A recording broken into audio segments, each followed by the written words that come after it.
கர்த்தருடைய பரிசுத்தமான நாமத்திற்கு ஸ்தோத்திரம் உண்டாவதாக. இன்றைக்கும் நாம் தியானத்திற்கென்று எடுக்கப் போகும் வசனம் எரேமியா 32 அதன் 27 வசனம். இதோ நான் மாம்சமான யாவருக்கும் தேவனாகிய கர்த்தர், என்னாலே செய்யக்கூடாத அதிசயமான காரியம் ஒன்று உண்டோ என்று கர்த்தர் சொல்லுகிறார். ஆமென். இன்றைக்கும் கர்த்தர் நம்மை பார்த்து சொல்லுகிறார், என்னாலே செய்யக்கூடாத அதிசயமான காரியம் ஒன்று உண்டோ என்று. இந்த வார்த்தையை கர்த்தர் எரேமியா தீர்க்கதரிசிக்கு கொடுக்கிறார். எரேமியா தீர்க்கதரிசி இஸ்ரவேல் ஜனங்களுக்காக தேவ சமூகத்தில் விண்ணப்பித்துக் கொண்டிருக்கிறான். இஸ்ரவேல் ஜனங்கள் தேவனை மறந்து அவரை விட்டு பின்வாங்கி போனதினால் கர்த்தர் அவர்களை சிறையிருப்புக்கு ஒப்பு கொடுத்தார். பாபிலோன் வந்து அவர்களை சிறைபிடித்து கொண்டு போவார்கள் என்ற தீர்க்க தரிசனம் கர்த்தர் எரேமியாவுக்கு கொடுத்தது நிமித்தம் எரேமியா இந்த ஜனங்களுக்காக கர்த்தருடைய சமூகத்தில் காத்திருந்து கொண்டிருந்தான். அப்பொழுது கர்த்தருடைய வார்த்தை எரேமியாவுக்கு வருகிறது, இதோ நான் மாம்சமான யாவருக்கும் தேவனாகிய கர்த்தர், என்னாலே செய்யக்கூடாத அதிசயமான காரியம் ஒன்று உண்டோ என்று. ஏன் இந்த சிறையிருப்பு அந்த ஜனங்களுக்கு வருகிறது? கர்த்தர் அதிசயங்களை செய்கிறவர் தான், அற்புதங்களை செய்து நம்மளை வழிநடத்துகிறவர் தான். இன்றைக்கும் ஏன் நம்மளுடைய வாழ்க்கையில் ஒரு வெறுமையும் வறுமையும் பலவீன கட்டுகளும் ஏன் வந்து கொண்டிருக்கிறது? கர்த்தர் நம்மை எங்கேயோ சிறையிருப்புக்கு ஒப்பு கொடுத்து விட்டார் என்று அர்த்தம். ஏனென்றால் அந்த சிறையிருப்பு வருவதற்கு காரணம் நாம தான். நாம் தேவனை விட்டு பின்வாங்கி தேவனை தேடாமல் அவருடைய காரியங்களில் ஈடுபடாமல் அவரை அசட்டை பண்ணும்போது இந்த சிறையிருப்பு நமக்கு நிச்சயம் வரும். இஸ்ரவேல் ஜனங்களை கர்த்தர் தமக்கு பரிசுத்த ஜனமாக தெரிந்து கொண்டார். நோவாவின் காலத்தில் கர்த்தர் இந்த ஜனங்களை அழித்த போது இனி இந்த ஜனங்களை அழிக்க மாட்டேன் என்று மனஸ்தாபப்பட்டு கர்த்தருக்கென்று ஆராதனை செய்ய, கர்த்தருக்கென்று பரிசுத்தமான ஜனத்தை தெரிந்து கொள்வதற்கு நோவாவுக்கு பின் ஆபிரகாமை கர்த்தர் தெரிந்து கொண்டார். ஆபிரகாமை தெரிந்து கொண்டு ஈசாக்கை அவனுக்கு வாக்குத்தத்தமாக கொடுத்து, வாக்குத்தத்தத்தின் பிள்ளையாகி ஈசாக்கின் இடத்தில் பிறந்த யாக்கோபை கர்த்தர் ஆசீர்வதித்து அவனை இஸ்ரவேலாக மாற்றி அவனுடைய 12 குமாரர்களை தேவன் தம்முடைய சொந்த ஜனமாக மாற்றிக்கொண்டார். இந்த இஸ்ரவேல் இடத்திலிருந்து வருகிற ஜனங்களை கர்த்தர் தம்முடைய ஜனமாக பரிசுத்தமாக்கி கொண்டார். இந்த ஜனங்கள் ஆதியிலிருந்து எகிப்திலிருந்து வந்ததிலிருந்து அவர்கள் கானான் தேசத்தை சுதந்திரித்து கொண்ட பிறகு அவர்கள் கஷ்டப்படும் போதெல்லாம் தேவனை தேடுவார்கள். எப்பொழுது மற்றவர்கள் வந்து இவர்களை அடிமைப்படுத்துகிறார்களோ அப்பொழுது தேவனை தேடுவார்கள். எப்பொழுது அதிலிருந்து விடுதலை பெற்று நல்லா அப்படியே சொகுசாக உட்கார்ந்துட்டு இருக்கிறாங்களோ அப்போ இவங்களை தேவனை விட்டு பின்வாங்கி போவார்கள். நம்மளுடைய வாழ்க்கையில் நம்ம என்ன பண்ணுறோமோ அதே தான் அப்பவும் அவங்க பண்ணியிருக்கிறாங்க. நம்ம கஷ்டப்படும் போதெல்லாம் கர்த்தரை தேடி தேடி தேடி போவோம். ஆண்டவரே எங்களுக்கு இதிலேருந்து விடுதலை கொடுங்க ஆண்டவரேன்ட்டு நைட்டு 3 மணிக்கு எந்திரிச்சு ஜெபிப்போம். விடிய காலம் 5 மணிக்கெல்லாம் எந்திரிச்சு ஜெபிப்போம். இரவு தூக்கம் வராது ஆண்டவர் சமூகத்தில் உட்காந்து, ஆண்டவரே எங்களுக்கு மனமிறங்க மாட்டீரோ என்று.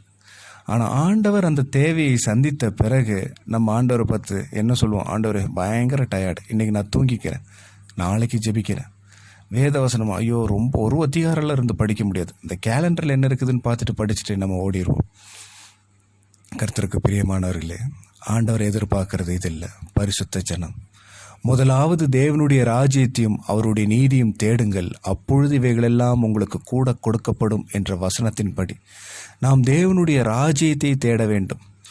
பரலோக ராஜ்யத்தை நாம் சுதந்திரித்துக் கொள்வதற்கு நாம் என்ன செய்ய வேண்டும் என்பதின் காரியங்களை நாம் தேட வேண்டும். இப்படியாக இருந்தோமேயானால் நமக்கு இந்த சிறையிருப்பு வராது. தேவ ஜனங்கள் நாம் தேவனை ஆராதிக்கிற நாம், கிறிஸ்துவை பின்பற்றுகிற நாம் ஏன் இந்த வறுமையிலும் வெறுமையிலும் பலவீன கட்டுகளில் நாம் வாட வேண்டும்? கர்த்தருக்கு அது பிரியமா இருக்குமா? நிச்சயம் இருக்காது. ஏனென்றால் இந்த உலகத்தில் உள்ளவர்களை பார்க்கிலும் உங்களில் இருக்கிறவர்கள் பெரியவர் என்று சொன்ன தேவன் நம்மோடு கூட இருக்கிறவர் பெரியவர். நாம் நல்லா இருக்கிறோமா என்ன நம்ம ஆராய்ந்து பாருங்க. உலகத்தில் உள்ளவங்கள்லாம் நல்லா இருப்பாங்க, ஆனால் நம்ம கஷ்டப்பட்டுட்டு இருப்போம். ஏன்? அவர்களை பார்க்கிலும் நம்மோடு இருக்கிறவர்கள் பெரியவர் அல்லவா? ஏன் இன்னும் நம்ம அதே நிலைமையில் இருக்கோம்? தேவனை விட்டு பின்வாங்கி போனது நிமித்தம் இந்த சிறையிருப்புக்குள் இருக்கிறோம். ஏன் இன்னும் வாழ்க்கையில் ஒரு முன்னேற்றம் அடையாமல் இருக்கிறோம்? தேவனை விட்டு பின்வாங்கி போனது நிமித்தம், தேவனுடைய காரியங்களில் ஈடுபடாதது நிமித்தம். அவர் நம்மை ரட்சிக்க அவருடைய சொந்த குமாரனையே இந்த உலகத்திற்கு தந்திருக்கிறார். இயேசு கிறிஸ்துவை இந்த உலகத்திற்கு தந்து அவர் பாடுபடவும், அடிக்கப்படவும், மரிக்கவும், பின்பு தேவன் அவருடைய கரத்தினால் அவரை உயிர்த்தெழுகச் செய்தார். இப்படி செஞ்சு நம்மளை மீட்டெடுத்த தேவன் அவர் என்ன பிரியப்படுவார்? நாம் அவரோடு கூட இருக்கணும் என்றல்லவா அவர் பிரியப்படுவார். ஆனால் அதை விட்டு நாம் அவரை விட்டு பின்வாங்கி போகும்பொழுது கர்த்தர் அதில் பிரியமாக இருப்பாரா? நாம் தேவனை எந்த அளவுக்கு அதில் நாம் வேதனைப்படுத்துகிறோம் என்று நாம் ஒரு முறை ஆராய்ந்து பார்த்தால் நலமாக இருக்கும். ஒவ்வொரு நாளும் தேவ கிருபையால் நம்மை நிரப்புகிறார். நம்மை ஆசீர்வதிப்பதே கர்த்தருக்கு பிரியம் என்று வேத வசனத்தில் வாசிக்கிறோம்.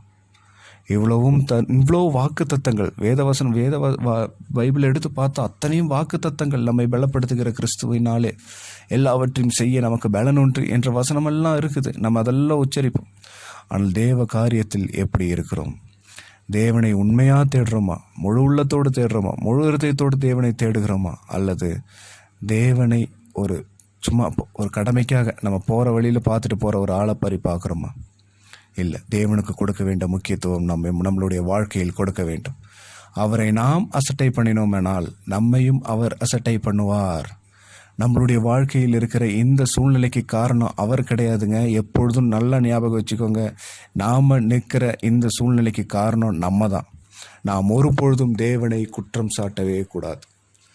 எனவே ஒரு சிறையிருப்பு நமக்கு வருகிறது என்றால் அதற்கு காரணம் நாம தான். நாம் தேவனை தேடாமல் போனதின் நிமித்தம் இந்த சிறையிருப்பு நமக்கு வந்தது. நினச்சி பாருங்கள், நம்ம தேவனோடு கூட இருக்கும் பொழுது தேவனுடைய பாதுகாப்பு நம்மை சுற்றிலும் இருக்கும். ஒருவனும் நம்மை அணுக முடியாது.